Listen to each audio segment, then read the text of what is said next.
ममता राकेश जी और सुबोध राकेश जी, जिन्होंने ये घिनौना कार्य किया है, समाज की एक बेटी को खुदगर्जी यानी कि अपनी बेटी को बनाने के लिए, अपनी बहन को बनाने के लिए, अपनी भतीजी को बनाने के लिए उन्होंने जो शिकायत कर रखी है उसका जवाब गलत तरीके से दिलवा करके करुणा कांडवाल को सस्पेंड कराया है कि ये राकेश परिवार कोई ऐसी पार्टी नहीं जिसके साथ दगा नहीं किया। पहली बार जब नगर पंचायत के चुनाव थे तो ममता राकेश कांग्रेस की विधायक और उन्होंने सत्यपाल मास्टर को सुबोध राकेश के साथ मिलकर के हराया।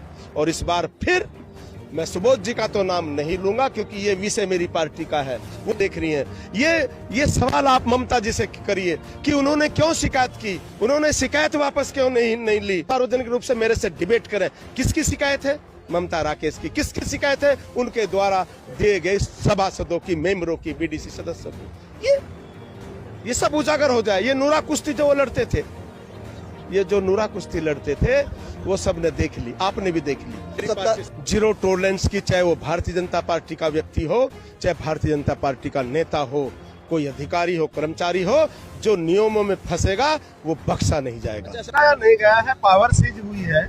और ममता राकेश जी और सुबोध राकेश जी, जिन्होंने ये घिनौना कार्य किया है, समाज की एक बेटी को, दलित की बेटी को खुदगर्जी यानी कि अपनी बेटी को बनाने के लिए, अपनी बहन को बनाने के लिए, अपनी भतीजी को बनाने के लिए उन्होंने जो शिकायत कर रखी है उसका जवाब गलत तरीके से दिलवा करके करुणा कांडवाल को सस्पेंड कराया है।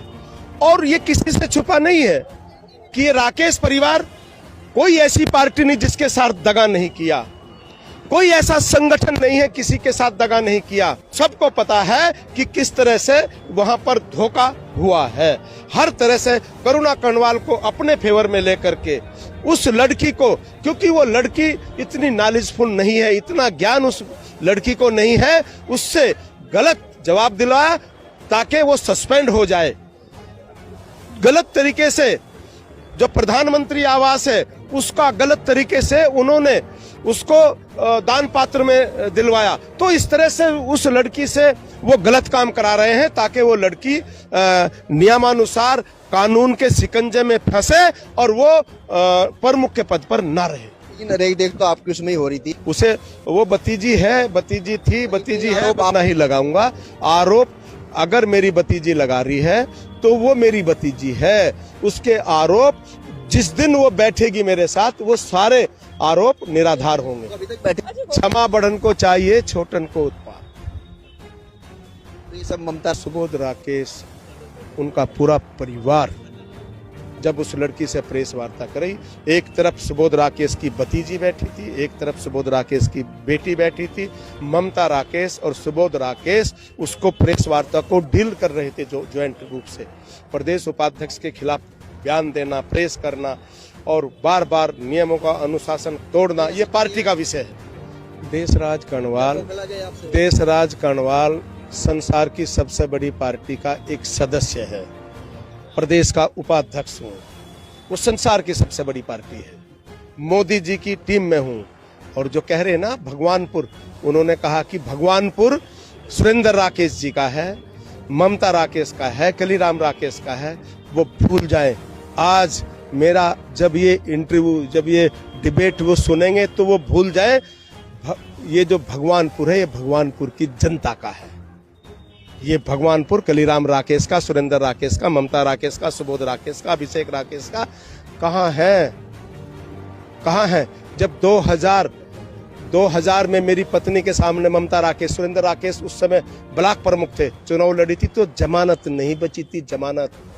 और उसमें जो बीडीसी सदस्य हमारी भतीजी लड़ी थी तो उसमें उन्होंने कितना विरोध किया दोनों ने मिलकर के, लेकिन हुआ क्या? उस समय वो बसपा में किए गए हैं तो वो अधिकार सीट 3 मेंबर करेंगे। अभी अधिकारी तो सीज हुए हैं, हटाई थोड़ाई गई है। बहाल कराएंगे आप?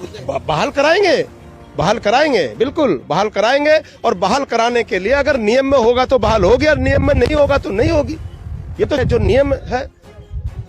इस संबंध में ये कहना चाहती हूँ कि मेरी शिकायत बहुत पहले थी, 21 अप्रैल 2023 में, लेकिन उस मेरी शिकायत पर कोई कार्रवाई सरकार के द्वारा नहीं की।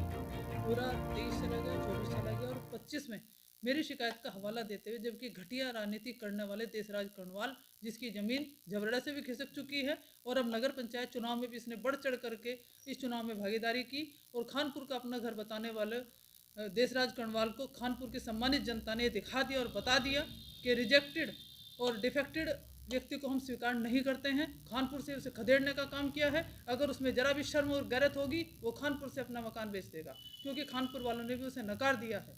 तो इस संबंध में मैं यही कहना चाहती हूँ, अगर बात गरीब की बेटी है, दलित की बेटी की है, तो हम करुणा कर्णवाल के साथ हैं। और मैं दावा करती हूँ कि जितने भी हमारे एससी समाज के बीडीसी सदस्य हैं, सब करुणा कर्णवाल के साथ हैं, और निश्चित रूप से उनके द्वारा और हमारे द्वारा कभी भी किसी दलित समाज की बेटी या सर्व समाज के किसी भी व्यक्ति का शोषण नहीं किया गया, ना किसी के साथ अत्याचार किया गया।